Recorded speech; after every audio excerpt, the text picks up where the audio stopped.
नमस्कार, होमस्टाईल कुकिंगमध्ये तुमचं खूप खूप स्वागत करते। आज मी बनवणार आहे सोयाबीनचे कबाब। त्यासाठी मी इथे सोयाबीन गरम पाण्यामध्ये भिजवून घेतलेत। आता मी याचं पाणी सगळं काढून घेणार आहे सोयाबीनमधलं। त्यासाठी एक बाउल लागणार आहे आपल्याला।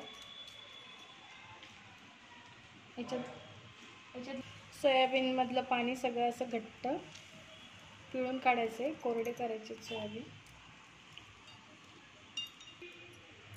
सोयाबीनचं पाणी मी काढून घेतले सगळं।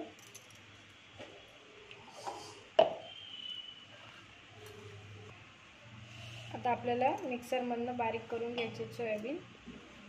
त्याआधी मी घालणार आहे लसूण थोडा जास्तच घालायचा, छान चव येते। आलं, हिरवी मिरची,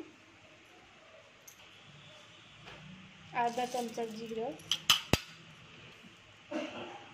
अर्धा चमचा धने। आता थोडे थोडे करून सोयाबीन घालून वाटून घ्यायचे। वाटून घेते, असं मी बारीक वाटून घेतले। आता बाकीचे राहिलेले पण सोयाबीन मी असेच बारीक वाटून घेणार आहे। वाटून झालंय, बघू शकता बारीक असं वाटून घेतलंय। अर्धा चमचा गरम मसाला घालायचा आहे, अर्धा चमचा हळद, लाल तिखट तुम्ही तुमच्या आवडीप्रमाणे घाला, जास्त कमी।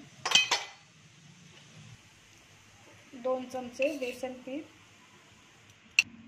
2 चमचे कॉर्नफ्लॉवर घालायचे, छान क्रिस्पी होतील। आणि 2 चमचे तांदळाचं पीठ,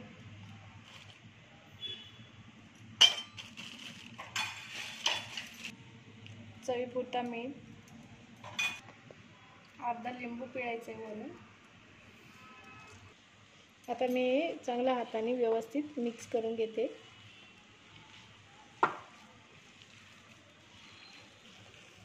तोपर्यंत आपण हे तेल गरम करायला ठेवू। एकीकडे तेल तापायला ठेवू। मिक्स करून झालंय। आता आपल्याला एका बाउलमध्ये पाणी घ्यायचे आणि मी एक स्टिक घेतली। पाण्याचा हात लावून लावून आपल्याला असं करायचं आहे पटापट। तुम्ही छोटे मोठे तुम्ही तुमच्या आकारात बनवू शकता असे। आणि लगेच एक एक काढून लगेच तेलात टाकायचे,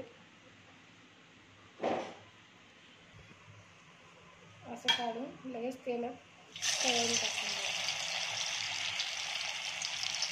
लगेच दुसरं पण मी बनवून तेलामध्ये पटापट असं टाकून देणार आहे।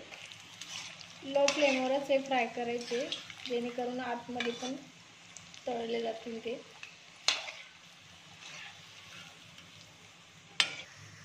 पूर्णपणे फ्राय झाले।